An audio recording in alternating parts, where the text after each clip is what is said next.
Hey everyone, today I wanted to go ahead and make a quick video about something I'm really excited to be engaging in. If you're new here, my name is Frank, so welcome to my channel where I talk about all things bookish. So today I wanted to talk about the 2026 Trans Rights Readathon, which is beginning from today, March 17th, leading up to Trans Day of Visibility, which is March 31st. Now, if you don't know what the Trans Rights Readathon is, it's okay. I didn't either. This is my first year participating.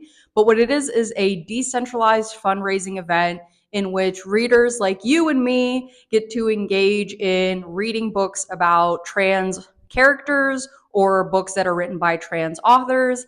And what we do is we make a pledge and we go ahead and we donate to an organization of our choice that supports trans rights, or you can go ahead and donate directly to a trans person in need.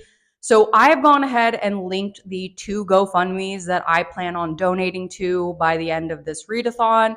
And I'm going to go ahead and pledge €5 for every book that I read. My TBR for this event is 6 books, and I'm going to go ahead and share them with you in case you're looking for any recommendations.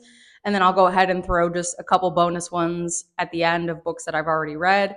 But there is also an actual TikTok page for the official Trans Rights Readathon, and I've gone ahead and linked their website down below as well in the description if you want to go ahead and check it out for yourself. They have a lot of really cool resources. One, it kind of just explains what they're about and how to participate in the fundraiser. And then they also have a huge Google Master Doc of a ton of book recommendations for every genre that you could possibly think of. And it's really cool. It lets you know if they're independently published or if they're traditionally published. It lets you know if it's a standalone or part of a series. It lets you know the author's pronouns and everything like that. It's a really cool master doc, so I definitely encourage you to go check it out if you are looking for any recommendations. But let me go ahead and share the 6 books that I am hoping to read. I don't think I'm going to be able to get to all 6, but I'm going to do my best. So we're going to start off with the 2 horror novels that I'm planning on reading. That's going to be Tell Me I'm Worthless by Alison Rumfitt and You Weren't Meant to Be Human by Andrew Joseph White. Now, I have read Brainworms by Alison Rumfitt already, and that has got to be probably the most disturbing, disgusting book I've ever read in my life. It's been almost a year since I've read it, and I still think about it from time to time. It's one of those books that, like, I can't say that I enjoyed it per se. It was well written, but it was just one of those things where I had never read anything like that before in my life. I read a lot of horror, but not that kind of horror, and truly very disturbing. But I'm excited to read Tell Me I'm Worthless. I've heard really good things about this book, and I know that I like Alison's writing style, so I'm looking forward to this one. I already started it this morning, so we'll see.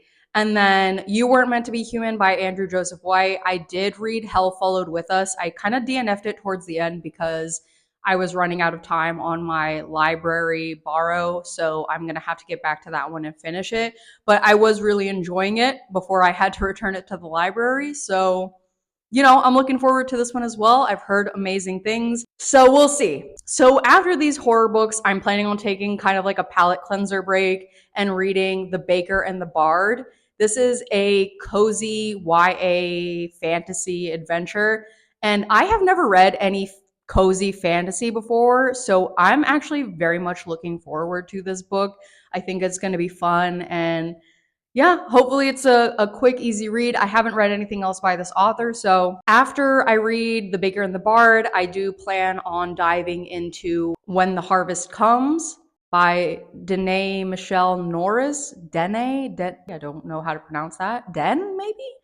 Anyway, this is, I believe, literary fiction, which is one of my favorite genres. And from the spoiler-free reviews that I've already checked out, a lot of people that were disappointed by it was because they said that it was actually very lovely. They were expecting a very heart-wrenching, deep, I don't want to say traumatizing, but like sad book, I guess. And it wasn't that, which is awesome because I'm not looking for that. I appreciate when trans authors and people who write about trans characters write them in a way that does kind of express the darker and maybe sadder side of the trans experience, but I don't want to only read that. You know, like I want to read about trans joy. I want to read about transgender people finding themselves in a loving, happy way. I don't always want to read about sadness when it comes to our lives and our experiences.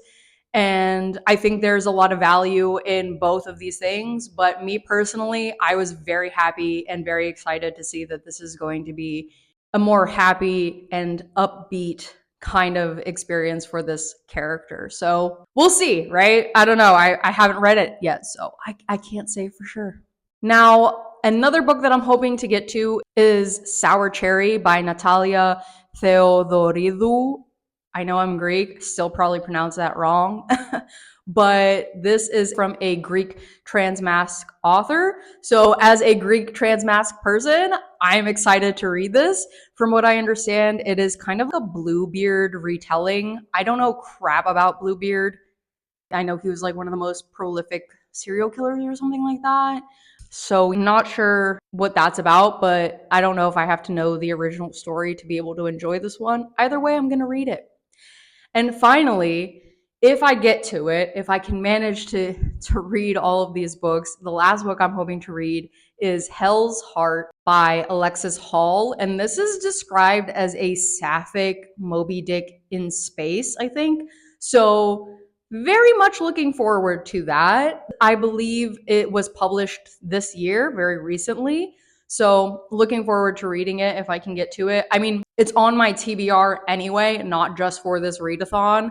So I'm going to get to it eventually, but I'm trying to make sure that I can get to it in the next 2 weeks. So yeah, these are the 6 books that I'm planning on trying to get to for the readathon. And then I have a few more recommendations for you. Pretty much anything by River Solomon. River Solomon is one of my favorite contemporary authors. I love their writing style. I love their prose. I love the way that they write characters and character development. I love their books so much. And if you need a couple recommendations specifically, pretty much these are the ones that I would recommend for you to read if you're interested. There's horror, there's a bit of sci-fi, there are mermaid type people in there. Like there's something for everybody. They're such an amazing writer. Cannot recommend them enough. If you're watching this video, I hope that means it's because you're excited to also be participating in the Trans Rights Readathon and making a pledge, or maybe this is your first introduction to it and you want to learn more about it. Like I said, I have everything linked in the description below. So I do really encourage you guys to go check it out. And if you're on TikTok, make sure you go ahead and give this page a follow. If you're participating in the readathon, let me know in the comments what books you guys are reading. I am always, always, always looking for more queer authors and queer books to enjoy.